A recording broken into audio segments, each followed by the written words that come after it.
Hi, you're listening to the From Imposter to Empowered podcast. I'm your host, Jill Perrick, a life and success coach who specializes in helping working professionals and entrepreneurs overcome imposter syndrome.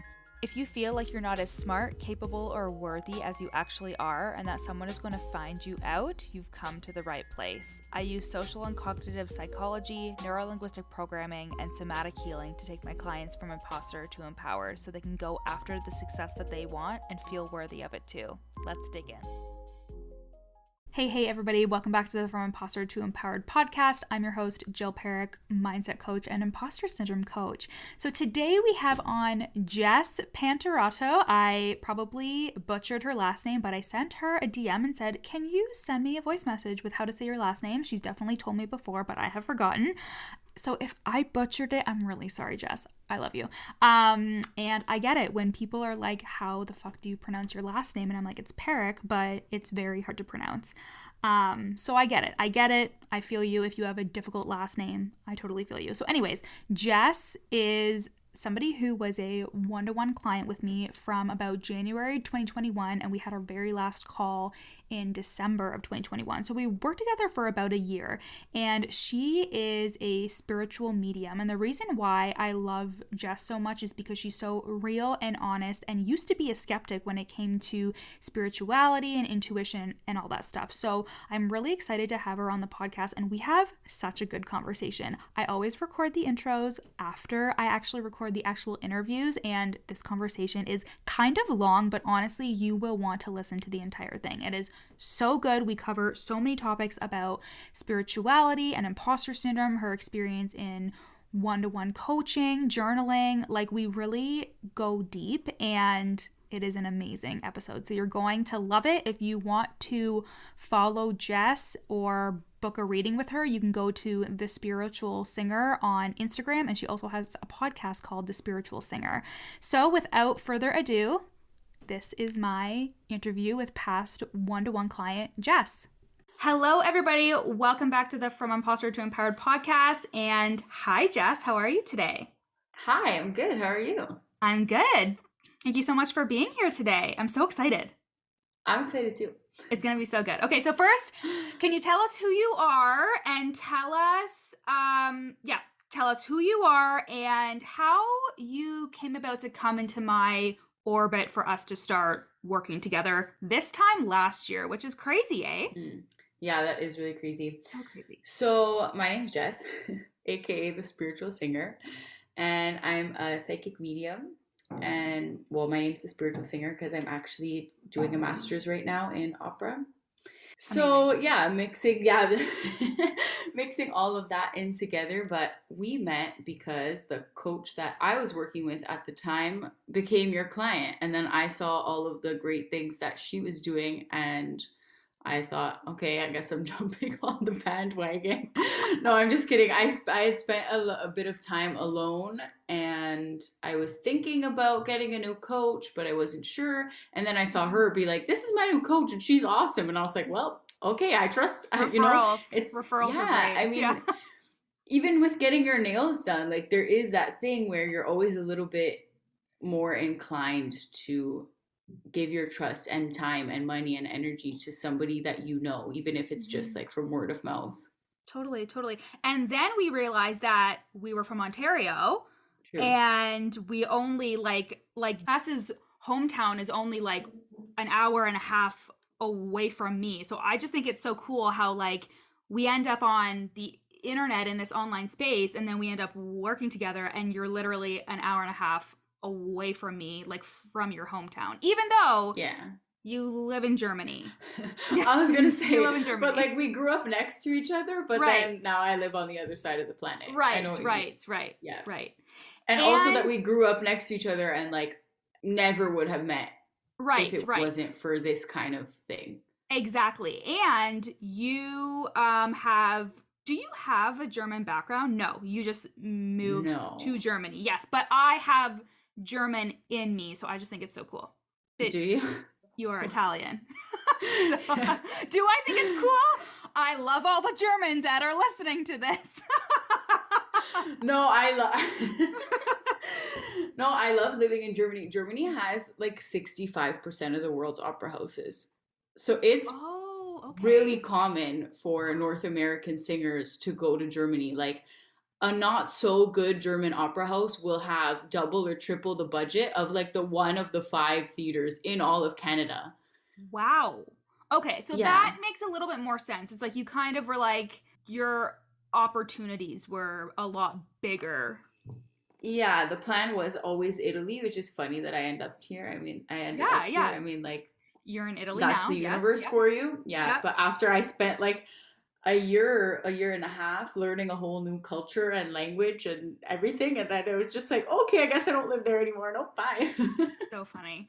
So tell us about your own spiritual journey, because the reason why I was so excited about this interview is because you and I are so similar. I'm also convinced you also have ADHD, but you're undiagnosed. So I'm not a doctor and I'm over here just diagnosing every single one of my clients like, yeah, that's ADHD. So like, who do I think I am? But I feel like you and I are so similar in a ton of different ways, but also in the way of you were probably really skeptical of spirituality until you yourself realized that you were quite spiritual, intuitive. Now you're a medium. Like I feel like it's a journey you take as somebody who is like super skeptical, and then you become like open to it and you start realizing like, oh, like the realistic part of you can coexist with the spiritual part of you. So I would love to hear about how you became more spiritual.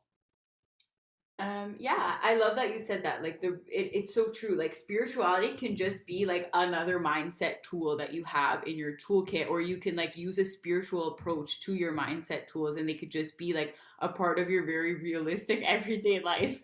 You know what I mean? Like I don't think I'm doing anything different that I did before. I'm just a lot happier not all the time, but most of the time. But you're right. Like the first ever time that I can remember something spiritual happening to me was like my mom has this thing where she doesn't like to go to things alone. That's her own thing. We won't get into that. So she would bring me to all of these like juju people. And like you said, I was not having it. Okay. Like I was not having it. Like astrologers, psychics. Like I was like, okay, mom, like whatever, like I'll come, but I don't know why you're going to waste your money on this.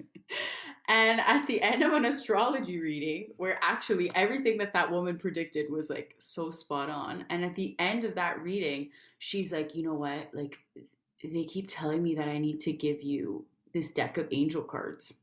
And I was 19 or I don't know, 18, 19, 20, something like that. I thought I knew better than everybody else. And I was like, yeah, okay, lady. And then after that, the same thing kept happening. Like random people on the street would walk up to me and be like, do you know that you have like a gift? And again, I was like Well, that's so skeptical. weird. Yeah, so this was the first episode of my podcast. I like explain all of the events because it's a little bit long. It happened really a lot of times before I was like, Yeah. okay, maybe this is like an actual thing that I should look into. And even then, I didn't do that. I just took a course like in general to strengthen my intuition because like Yes. many people probably who are, I mean, I'm undiagnosed neurodivergent, and like being a girl and like having a maybe traumatic ish upbringing, like you start to second guess yourself all the time, or like experiencing imposter syndrome. And so I just wanted to strengthen my intuition to feel like better about my gut feelings.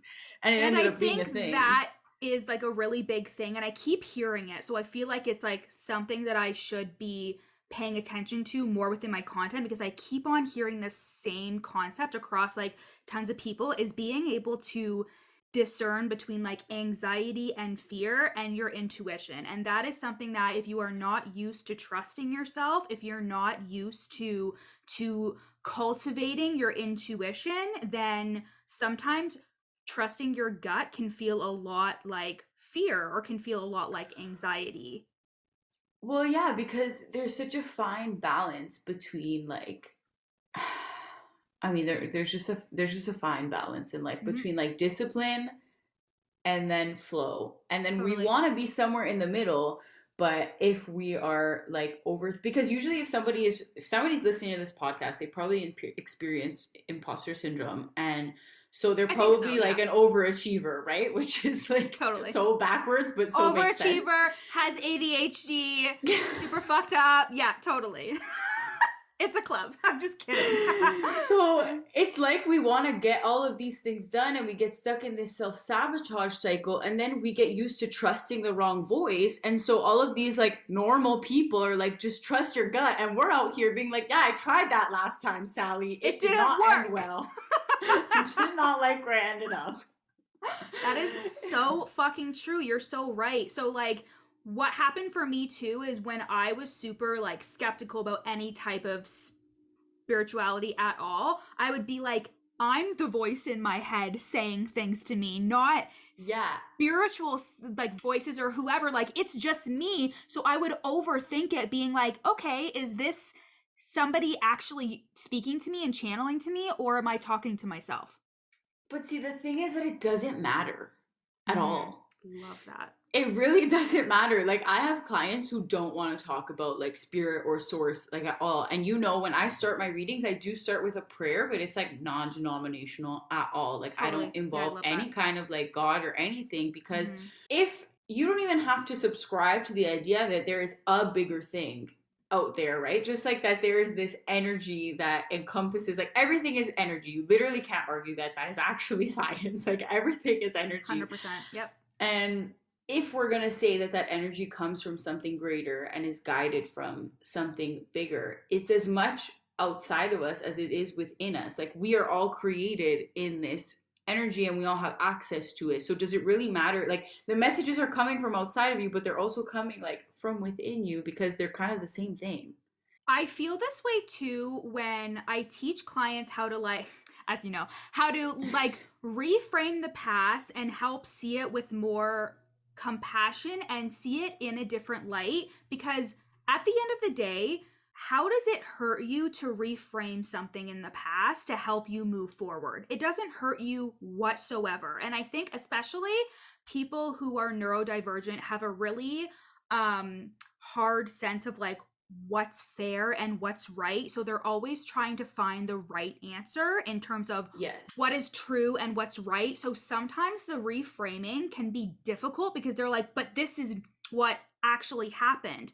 But a part of coaching and rewiring your brain is being like, okay, you can interpret it that way, but how does that help you move forward with your life? How does that help you break through imposter?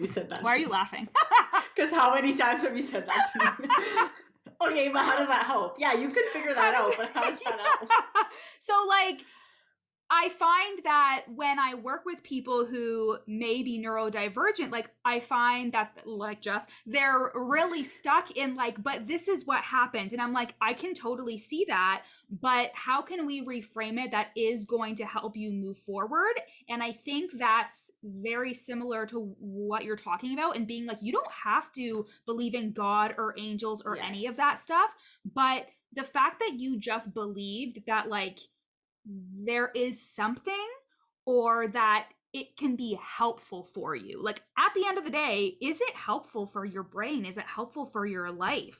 Okay, this is weird, but this like image keeps coming into my head, so it probably means that I should say it. I reconnected with like an old high school friend this summer. Most like cynical skeptic dude ever, okay? Like, and just like a really like a bro, okay? Like a hockey, like a Toronto hockey man's. Oh god. Right? Oh god, Toronto hockey man's.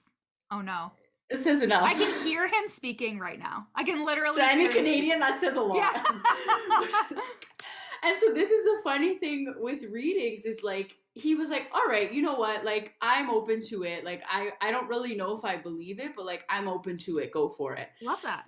And you know what it's like, you know, when you have a reading and you have all of your like truest and deepest thoughts like reflected at you, you can't really argue with it. Like you don't really ask why, because you're like, okay, this has been on my mind, in my heart, and now it's being reflected to me by some stranger on the internet. Like there's got to be something there, you know what I mean? And so then you kind of, I think that helps with the question, like why? Because it doesn't matter. And I think the coolest thing, because, okay, a lot of people are obviously going to run away from feeling uncomfortable.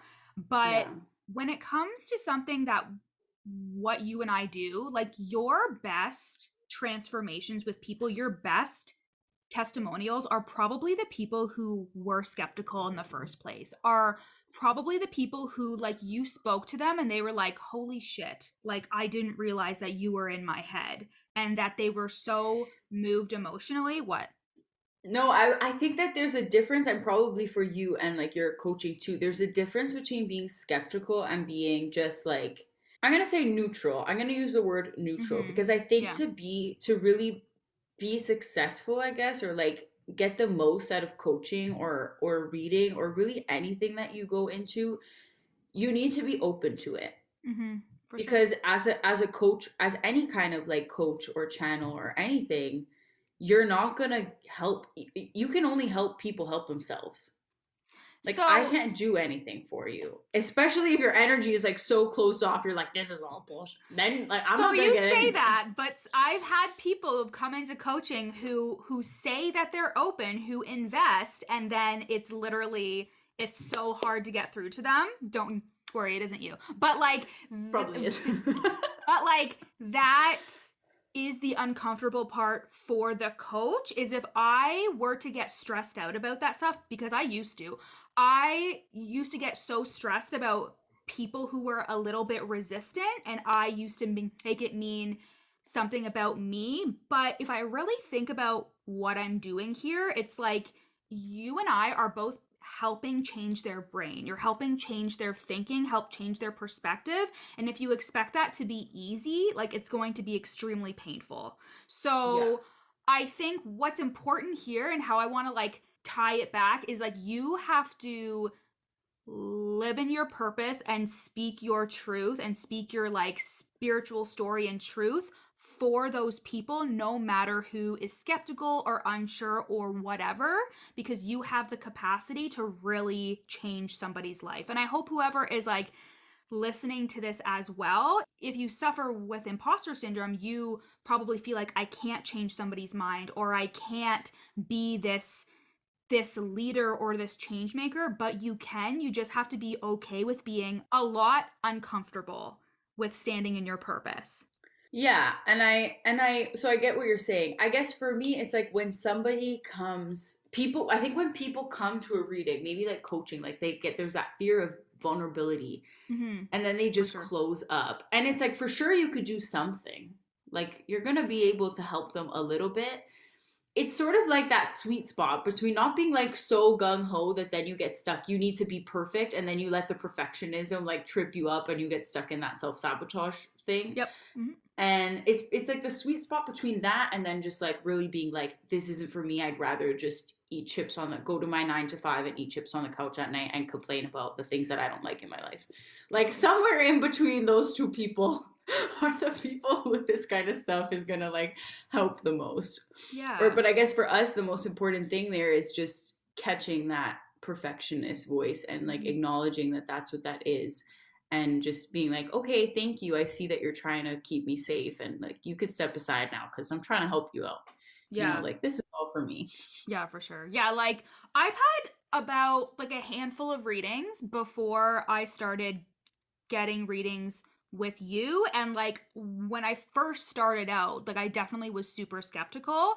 But like, if anybody's listening, you need to get a reading from Jess, because she is amazing. But like, I keep coming back because I feel like there is such a realistic point of view and I trust you. So I feel like it doesn't feel like bullshit. And I think a lot Yeah. of people, when they're a little bit too spiritual for me and I can't get on their level, it makes it less believable for me. It doesn't mean it's not true or real. It's just I'm not at that point yet with the spiritual journey that I'm on.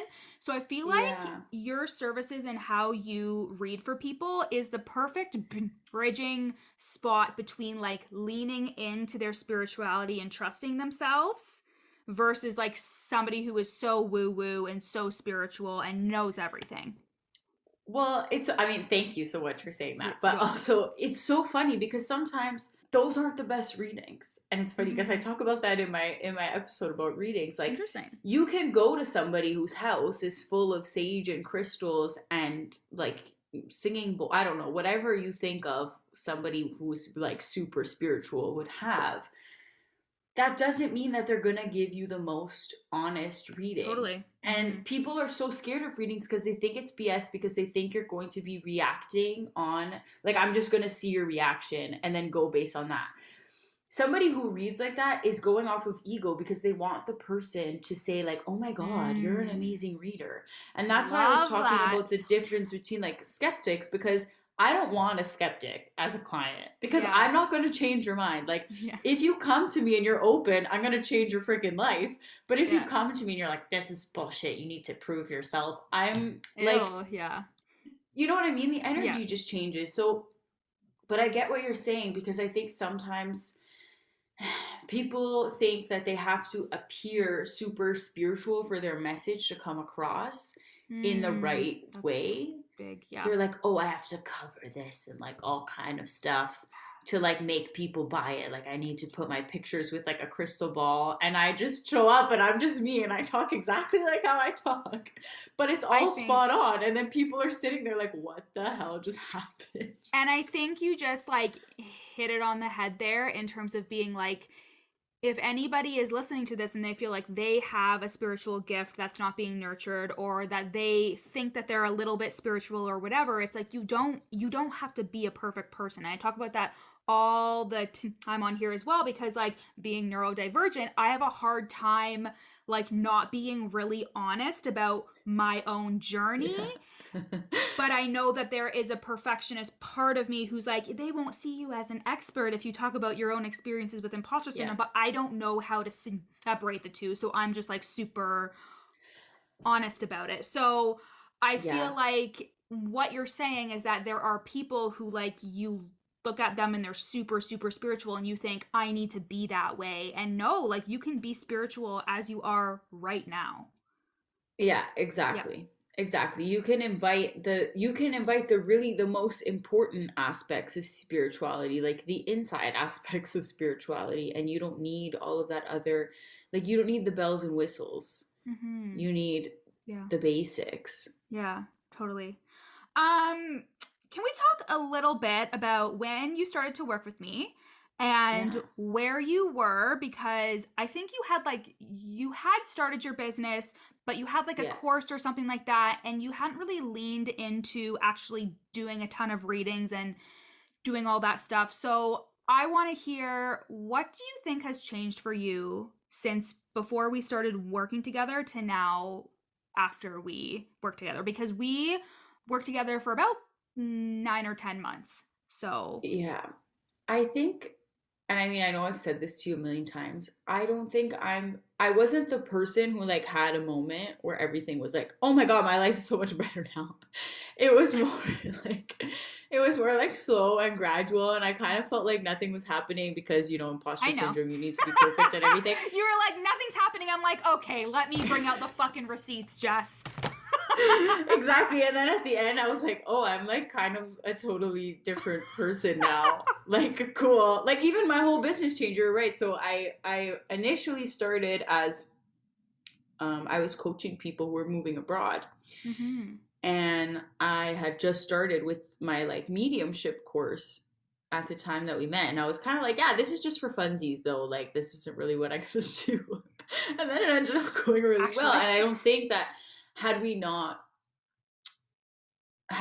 worked through this kind of stuff, or had I not had your guidance through all of the imposter syndrome hurdles, I would not be able to show up online and be like, hey, I'm going to talk to your spirits and make your life a whole lot better. Yeah, so why do you think, like, how was imposter syndrome holding you back? Okay, before I answer that, I'm going to say about working with you that, like, now that I mean, technically we still do work together, because I'm gonna make an effort to come to the Worthy Method calls, because they're so valuable. I'm just always confused about the time zone because of my undiagnosed. That's understandable. And just the sheer volume of things that come with working with you. Like, I feel like so many people on the internet have learned how to sell and not how to show up and give. Like, Mm-hmm. You know what I mean? There's a lot of people out there who lack integrity. And I feel very confident saying that because I think that we fall into the same box where, like, I know that what I'm telling you that you're going to get is like 25 times less than what you're actually going to get when you show up. Mm-hmm. But I think that so many people sell so well, and then you sign up and you invest, and then you finish working with them, and you're like, well, that's kind of not what you promised me. Mm. Whereas with you, it was like the opposite. You were like, well, that was like way more than I thought that I was getting. Like, I thought I Oh, just I bought this love little that. course. I thought we were gonna chit chat and like, yeah, just your generosity and your genuine desire to like see your clients do well, and that's Mm-hmm. Thank you. it's something that should just be a given. Mm-hmm. And I think maybe I almost like took it for granted because for me, like that's also how I operate, right? So like in my head, I'm like, yeah, everybody should be like this. And then I remember like, oh yeah, not everybody is like that. Yeah. Thank you. But how is imposter syndrome holding you back? I think there are very few people who do not suffer with like some kind of imposter syndrome. Like everybody has that little voice in the back of their head saying like, don't do it. But it's like you were saying, that's why people have a hard time trusting their intuition because there's that Mm-hmm. voice that's inside of you The that's inner your imposter. intuition. And then there's your inner imposter. One of them you want to kick to the curb, and the other one you want to like trust and follow. But discerning between the two is freaking hard. So hard. It's so hard in the And beginning. Yeah. yeah, and so just the like even if somebody were just to do, I don't know, a one-off thing with you, I don't even know if that's possible, just to learn how to question those thoughts, Mm-hmm. not from an anxiety place, but from a place of like, okay, like, does this really serve me? Mm-hmm. Do I need this? Mm-hmm. Like, is it helping me? Like, do I really need to know why? Because I think for like, I'm just gonna say, I was gonna do air quotes, but people can't see me, so Yeah. like quote unquote normal people, maybe they don't have that. But those are probably not the people who like are coming to work with you. They're people like us who need to think about something 45,000 times before doing Or it. we tell ourselves that normal people don't have those thoughts and that we're the odd ones out. And in reality, like there are some people that, here's what I think. I think that there are people that suffer with it so strongly that they would come to work with me. And then there are some who experience it, but not to the degree where they feel like it is sabotaging their opportunities and their life. And then that's fine because I Yeah, got well, tools for that's everyone. But I think it's really important because we can stop ourselves from doing everything that we really want to do or believing that we are that expert and it can affect yes. everything in our life. Yeah, I had something to say, but it fell out of my head. Hold ADHD. on. It's fine. It'll come back. It always I think that's it. No, that's a really interesting point. As you said that, like, I think that yeah, like you said, let's say there's a small percentage of people who like don't have those thoughts. And then the people who maybe have less of them, like, I think some people just choose to live with that. Yeah, there are, well, it's kind of a secret, but not really. But I am writing a book on imposter syndrome. And I, one of the things that I talk about in there is that like people regard imposter syndrome, first of all, as like a dusty corporate concept that it's like, oh, yep, imposter Interesting. syndrome is just a part of the professional world and it's regarded as something that you just have to deal with. And I argue the opposite in terms of being like, it can actually wreak havoc on your entire life, not just your work. And if you have a resounding, I'm not good enough, it's not just going to happen at work, it's going to happen in all areas of your life. Yeah.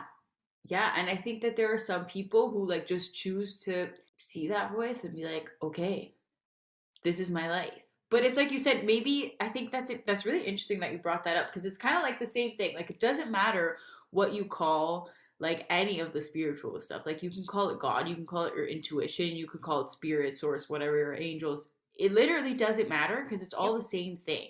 Like if Mm-hmm. you feel this feeling of like you said, a resounding not good enough, Mm-hmm. and you want to call that like unworthiness or a lack Mm-hmm. of self trust, then fine. It doesn't really Yeah. matter what you call it.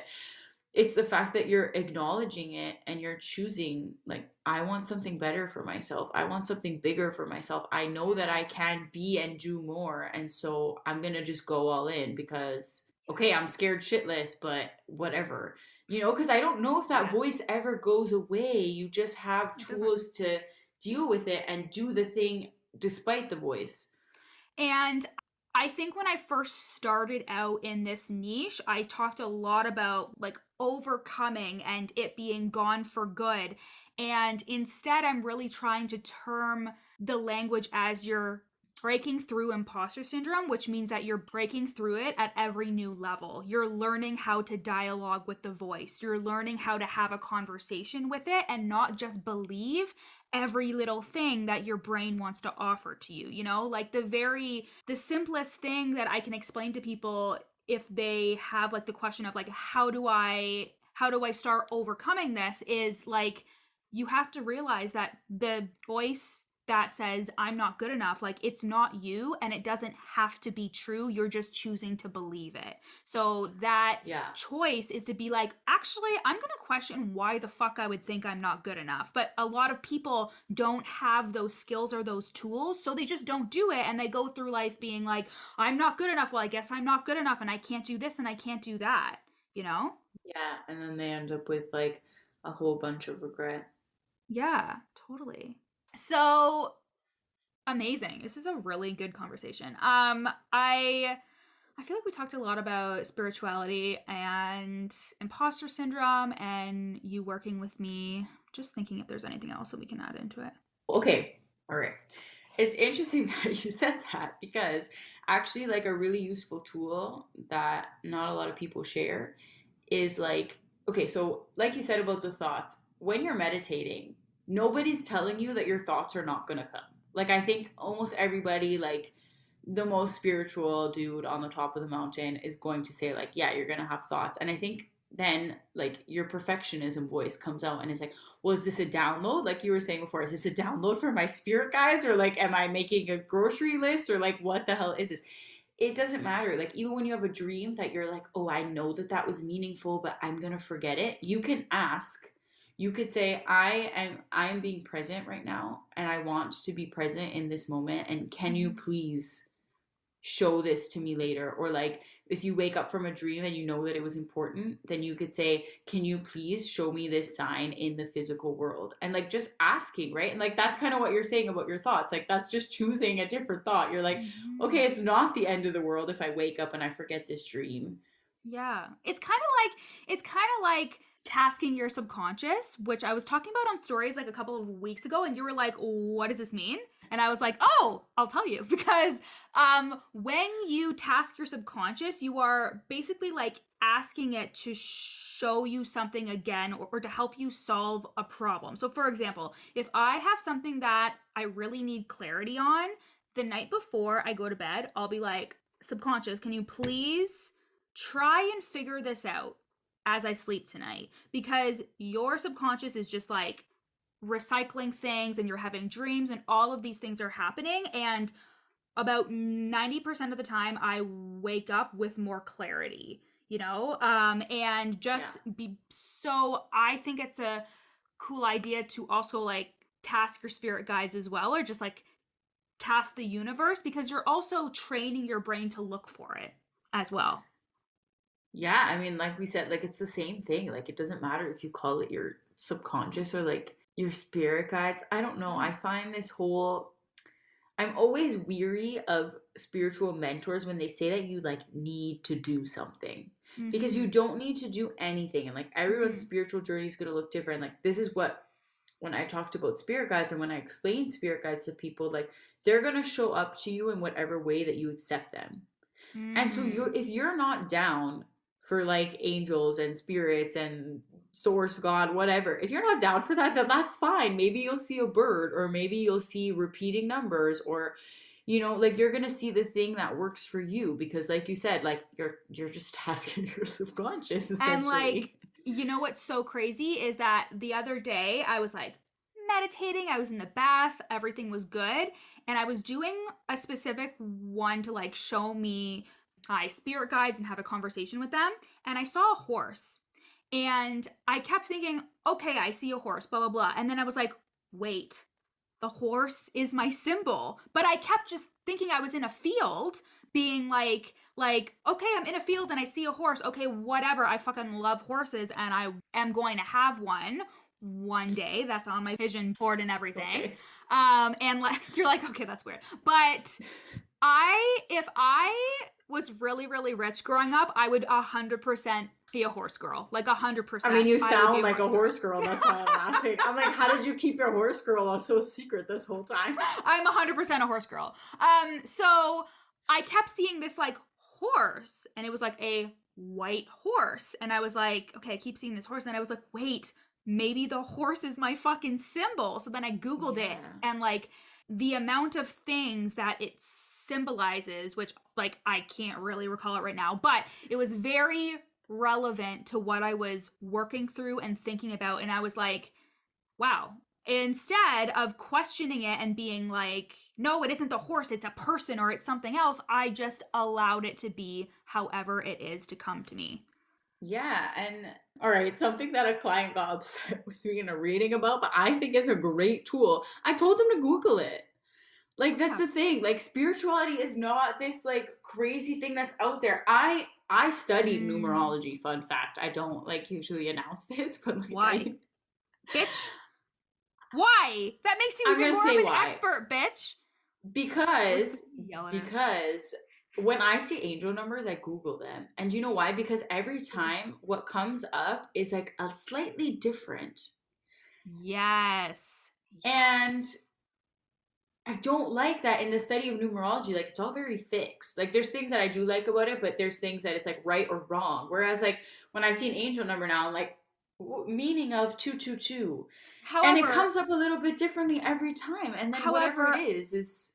I think your experience though with numerology is something that you should talk about, because it still even adds to you being an expert. Like, this is kind of an example of when people come to me and they have education or work experience or something and they just completely negate it. Like, there have been tons of times where somebody's been like, halfway through our time together, they're like, oh yeah, I actually have a degree or something. I'm like, what?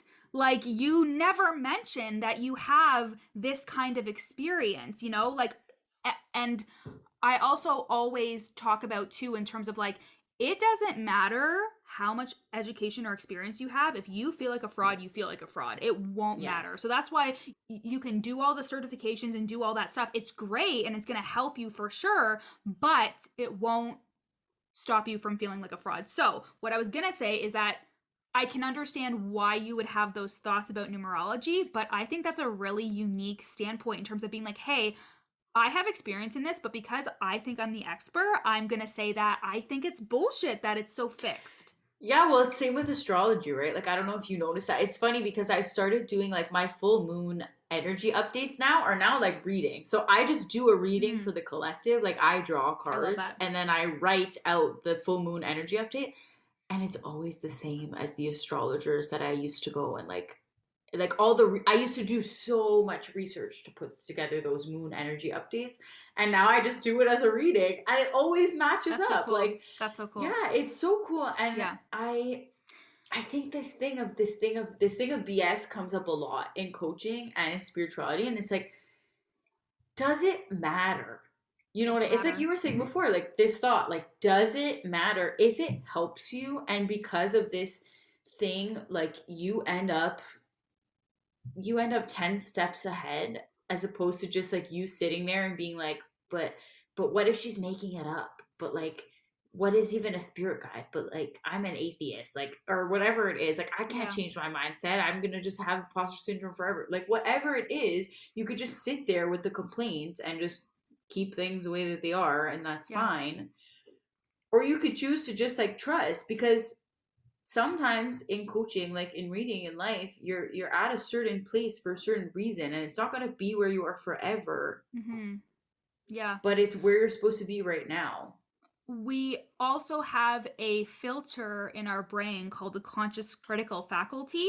I don't know if I've talked about this on the podcast before. I think I have, but it's basically it's basically a filter that it comes in, and when it is introduced information that like you have no idea about, or like is very opposing to your own thoughts or beliefs, your brain is going to reject it because it's Yeah. protecting itself. It's going to reject that information. So like, for example, when I was first starting out as a coach in 2018 and I was reading about journaling, I was like, you don't have to journal to be successful. That is bullshit.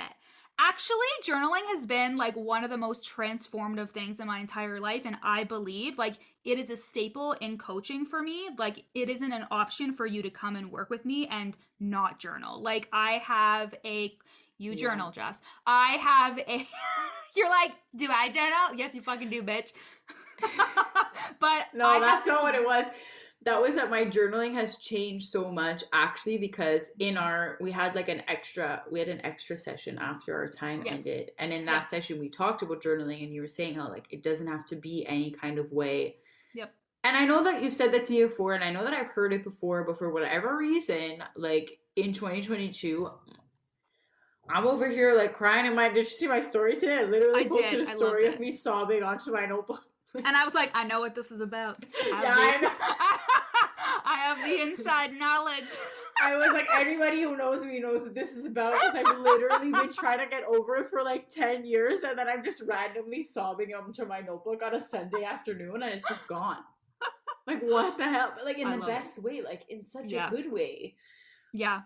And yeah, like I have this one client who, when her and I started working together back in June, like she never journaled at all. And now she journals every single day. And like, it's not magic. It's just you get your fucking thoughts out, and like you actually are putting to paper thoughts that are always in your mind, but you don't actually speak them. And it's the same thing with coaching, is like, it's hard to explain the impact of coaching until you get it, because you have a space to air out fucking everything and air out every thought and everything, and you don't realize how like the smallest thought is creating such a big ripple effect in your life until you actually speak it or talk about it and like untether it, and then you're like, holy, like that's happened for me time and time again, where I had this tiny thought that's been in the back of my head for months, and then I finally say it on a coaching call, and I'm like, wow, it's like I set it free, you know? Well, yeah, that's funny that you say that, because I think that's what was keeping me from journaling. It was all of this like positivity, which is way more BS than anybody saying that therapy. Like all of this, like, you know what I mean? Because you have this like perfectionism. You want to do everything as well as possible. You want it to be perfect, and then there's the like good vibes only, and like you do create your reality, sure. But part of that is like airing out this stuff that's very real and that has happened to you, and that if you don't like acknowledge and heal, is just gonna freaking follow you around, no matter how many good vibes you toss on top of it, right? And so I was scared to write like all the law of attraction stuff that I had learned was like, well, if you write bad things in your notebook, like if you don't only write affirmations, then you're gonna ruin your life. Like Sally used to write in her diary, and then her boyfriend broke up with her and she lost her winning lottery. You know what I mean? Like that's what they tell you. And then she did my method, and A lot of people too associate journaling to having a hard time or things being negative, because they're only used to journaling when things suck. And you're right.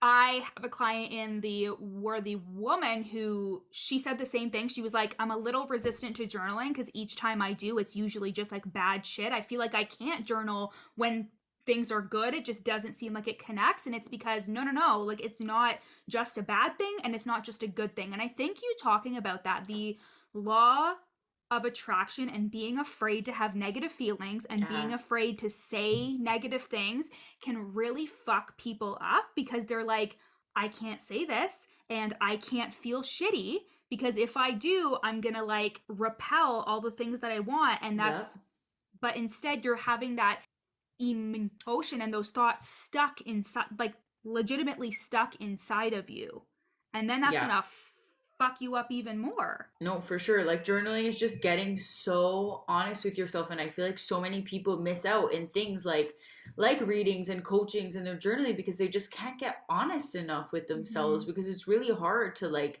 even if you're even just being happy about something that you feel like is like stupid to be happy about, like any Yeah. kind of like judgmental thought that you might have creeping around there. And I think that like as you're saying this, I don't know what keeps coming to me. It's like journaling for like the mindset industry is like water for the fitness industry. Like it's the Mm. thing that people write Oh, I off, love and that. it's always Yes. gonna be so good for you. Like it's Yes, like you're bitch. doing all these workouts and you're not drinking your freaking water, and Yes. then you're wondering why you feel like shit. Like the same Yes. with journaling. Like, That is so fucking true. Because, like, it's said all the time and you kind of like roll your eyes at it and you're kind of like, yes, yeah, I know I have to drink my water, but like, drinking a lot of water really helps a lot of things. it Like helps so many it really does. things. It helps me. Like it gives me more energy. I sleep better. I lose weight faster. Like it really Yeah. does help. And like I totally agree with you in terms of like journaling is so helpful that it's so fucking stupidly simple you don't even realize. Like it's so simple. Like anybody can go to the store and get a notebook and start journaling. And I think that actually, now that you're saying that, I think that's like the psychics that people expect to go to. They expect the psychic who's like, I'm gonna tell you your soulmate's name. And I'm like, I'm gonna help you fix your shit. I'm gonna be really honest with you, you know what I mean? And like that Yeah. kind of person and that kind of coach, like I'm gonna get you to 6 figures in 1 month. Those are like the fat blaster pills. Like I'm gonna get you to lose 10 pounds in 1 month. The And you and I are just over here with our water and our journals. Like, come what's over that here, one? guys. Oh, I I know. totally agree with you. And that's because I think impatience. It's just like people want Yeah. their problem solved right away. And I Dopamine think like addiction. nobody wants to hear me say this, but like over breaking through imposter syndrome is a process. Like I don't work with my clients for 6 to 10 months for no reason. Like it's if I could solve all of their problems in one session, I would be a fucking magician, but I can't rewire their brains. It has to be a process. Yeah. And I think a lot of people are looking for quick fixes because they want to just feel better, but like you can feel better. It's just going to take some time and you can Yeah. take your time. And what's funny is that that's why I started offering like bundles with coaching, because people would come to me for a reading wanting like quick answers, and then they'd come back like a week later, and it would be more or less the same messages. And I was like, Yeah, okay, what did you do since we've seen each other? Like, have you like taken the lessons and like applied them? Like, what yeah, did you? They're like, nothing, it's not working. And I'm like, but what did you do? So then we have to get into like the coaching, because it's like if you're not going to do the stuff that you know is good for you, like journal and drink your freaking water and meditate, then you can't be mad when everything totally. is like not going the way that you want it to be. Yeah, definitely. I had a thought about numerology like 10 fucking minutes ago, but I wanted to say that I had somebody reach out to me because I had on my stories like something like, oh, I keep seeing 333 or something. And she was like, Yeah. I keep seeing blah, blah, blah. What does it mean? And I fucking Googled it and I told her.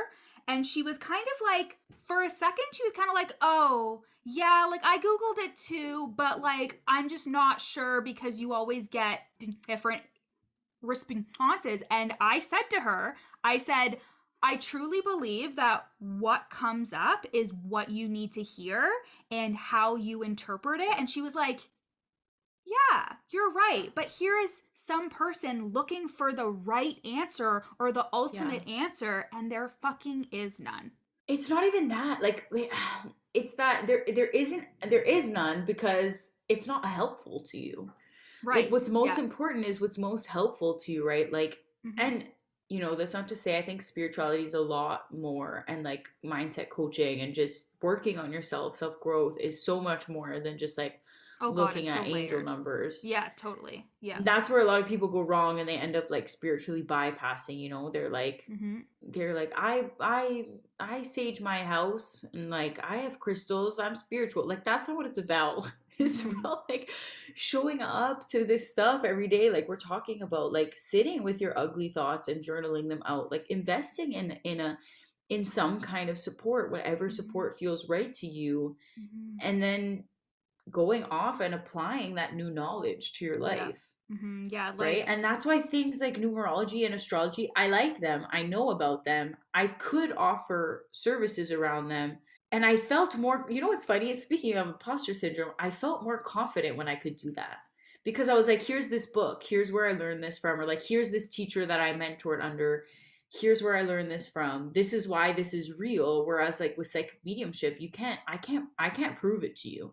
I mean, I can, in a reading, I can tell you like this is the person that I see, yep. but I can't show them to you tangibly. Mm-hmm. And I feel much more confident offering my services now because I know that they're freaking legit Mm-hmm. than I did when I was hiding behind a more, let's say, like again, quote unquote, solid Yeah. methodology because of tackling imposter syndrome, because it's not Mm-hmm. about what you're selling, it's about how you feel about what you're selling. Exactly, exactly. Like, I think people think, okay, I'm going to get this certification from this place. Yeah. And because I have this certification from this place, I can speak on this because it has solid evidence that can be backed up. That's not my own opinion. But being an expert Yes. is taking something that has been said before or done before and like putting your own twist on it. And that's why when I was talking about like debunking this whole idea of like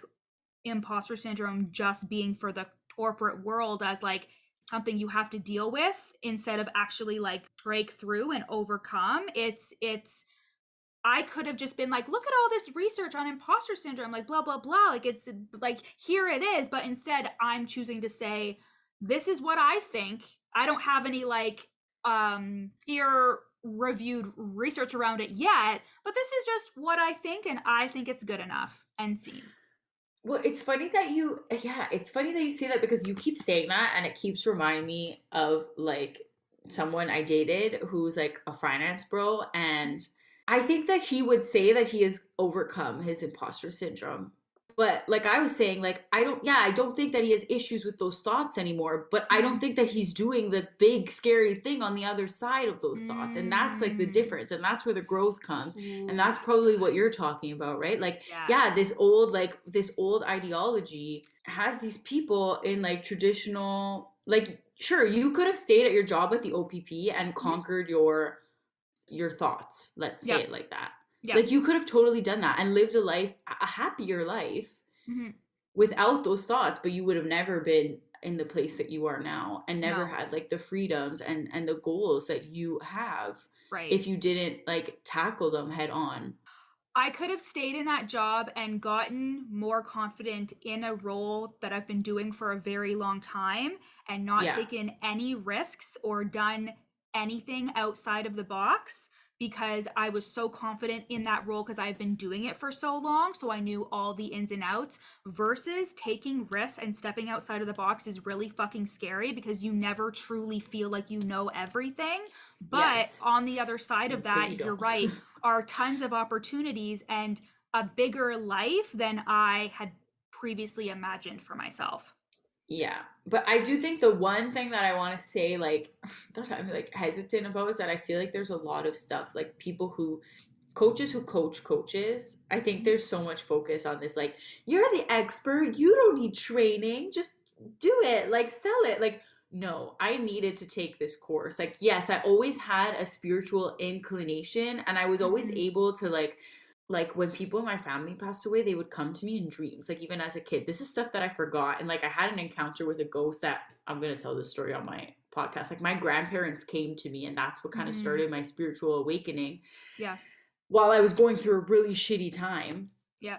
So cool. I always had that inclination. Great. But had I not gone to a professional, more than one professional, done the research, done the work to learn this and master this skill, it always would have been kind of like one off. Like maybe I would have sold still as many readings as I do. And maybe I would have, I don't think, no, I wouldn't have. My clients now are like the best. They're like, they're the best. I probably wouldn't have had those kinds of clients because they probably would have come to me and been like, oh, sometimes she's really on like really spot on. And sometimes I get a weird vibe, because there is a confidence that comes with like knowing what you're talking about. I think Mm-hmm. it's like the balance between being strict with yourself, like discipline and flow. It's the same with the balance of like belief in yourself and then actually knowing what you're talking Oh, of about. course. And like, I think it's good that you said that, but I want you to remember too that like nobody is ever saying don't ever get education or don't get certified. Like, I would never say that. I have people who come to me, like, the only people that actually work with me are the ones that have all that shit to back it up True. and still feel like a fraud. I've never worked with somebody who didn't have any education or nothing. I was just like, I feel like a fraud, because I'd be like, well, you decided yesterday you wanted to be a coach and you don't have like anything and you're like 18 years old. So Yeah, I can fair. understand why you would feel that way, you know? So I think that there is a disconnect between, because I've had somebody comment on an Instagram of mine, like being like, certifications don't make you feel less like an imposter. And she was like, you can't tell people to not get certified and all this stuff. I said, did you even read the fucking post? I said Probably it on my not. comment. I was like, did you even read the post? There is not once of me saying don't get certified. What I'm saying is that if you are only doing things because you think you'll feel good enough at the end of it, you're going to have the certification at the end and you're still going to feel like a fraud. So I hear what you're saying. And by the way, I am a coach that coaches coaches. So I think it's really funny that you said that. But Yeah, but you're not coaching like a how to scale your business with sales funnels. You're oh, like yeah, coaching yeah. a you're like coaching an inner, I don't want to say an inside shift. That sounds dirty somehow. Like you're changing the way that the person approaches their life. Like if somebody came to you and left and still had the same amount of customers, they would still see differences in their life. Like Yes, they would still yes, have like totally. some You're right. kind of like improvement. Yeah. Like I pivoted my whole business when I started getting clients when we stopped working Yeah, together. yeah. I mean, actually, no. That's just a story you're telling yourself. But okay, she 100% got clients during the whole time we were working together. It's her brain. It's the It's ADHD true. brain. That's also true. That's very fair. But I see what you're saying, and it's kind of like what you were talking about with like integrity and like Yeah. being somebody who is like genuinely interested in like helping you grow. And I think that in the coaching industry, like just like any industry at all, there's going to be people who don't have the best intentions, and that's okay. You just have to learn how to suss them out, and you Yeah. also have to trust yourself to hire somebody who you feel like you can trust. And that, like, you were consuming some of my content for a couple of months before, like a month or two, and then you bought a single session from me And with then the you had From a Imposter. sale. Yeah. Yes, And with I was like, I had a lot of blocks around money, which I'm currently working on, by the way. Personal life update.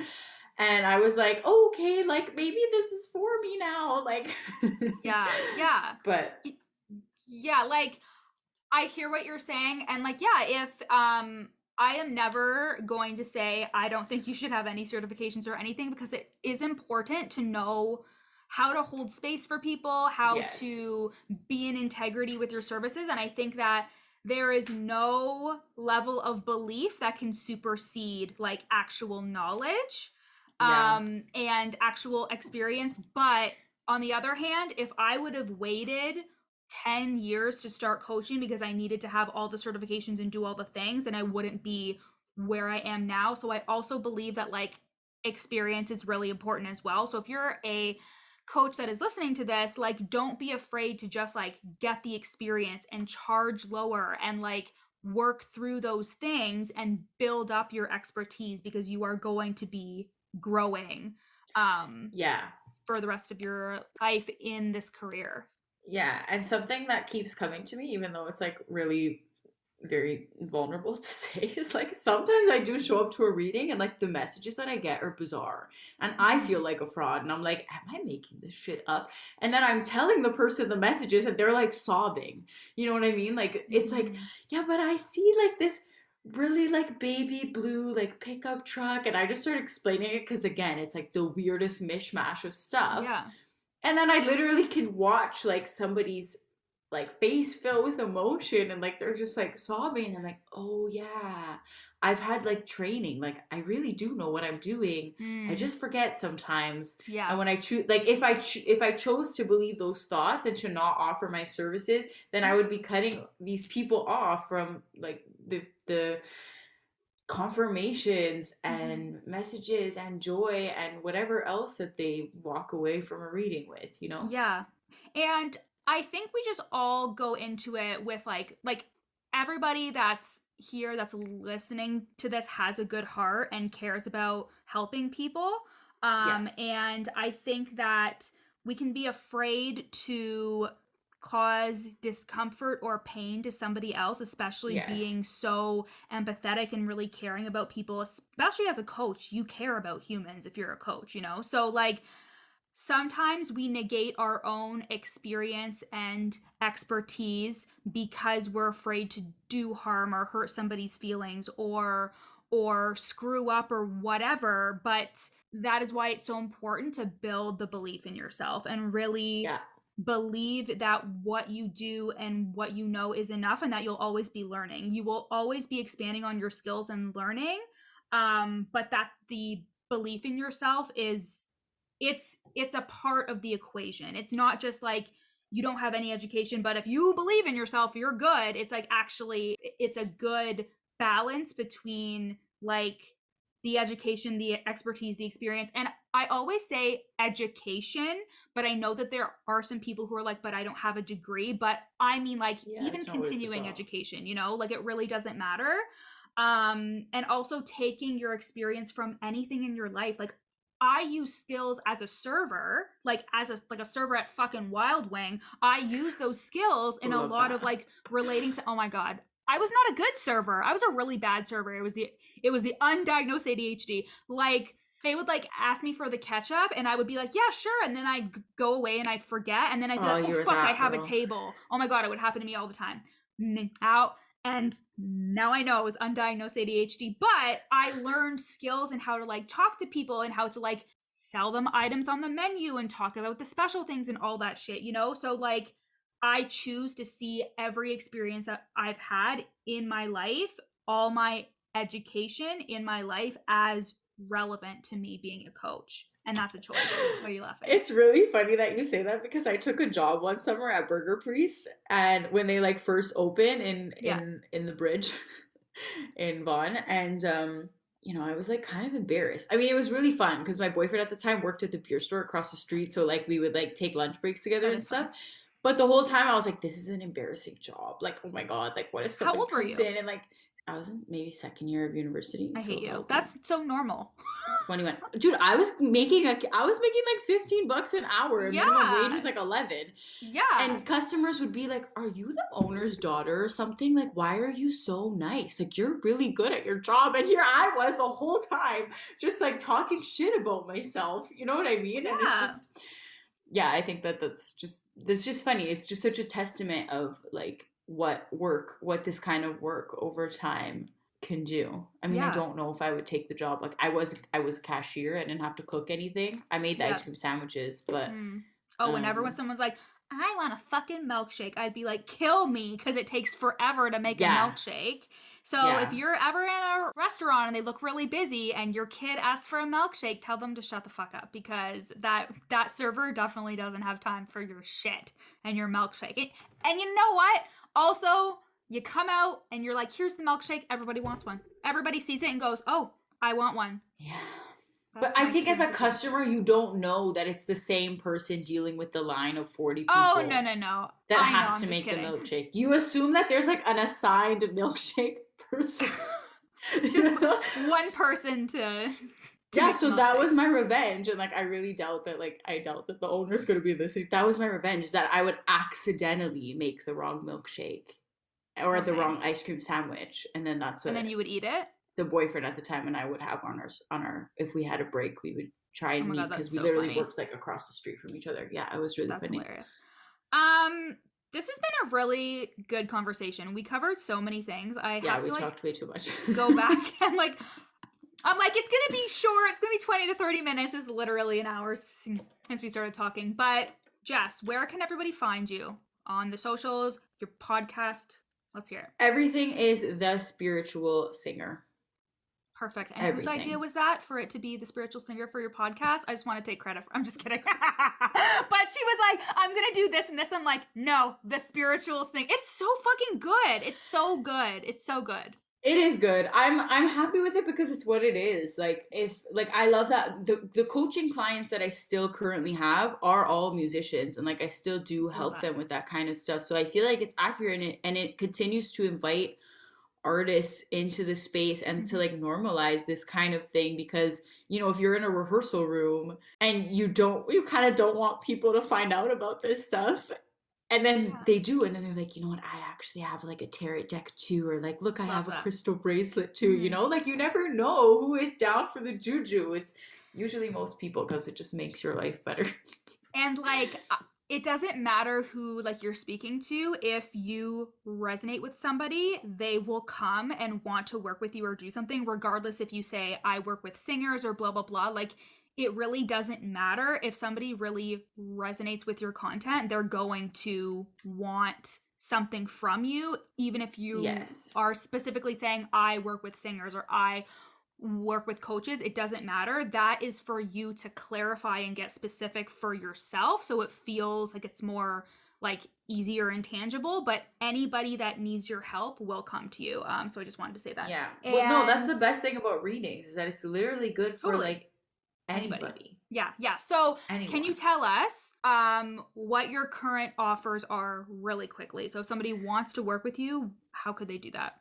Yeah, so I do Zoom readings, or I mean, if we're in the same area at the time, we can also do it live, which is so much fun. But if not, then we have Zoom or FaceTime or whatever other video platform that you like.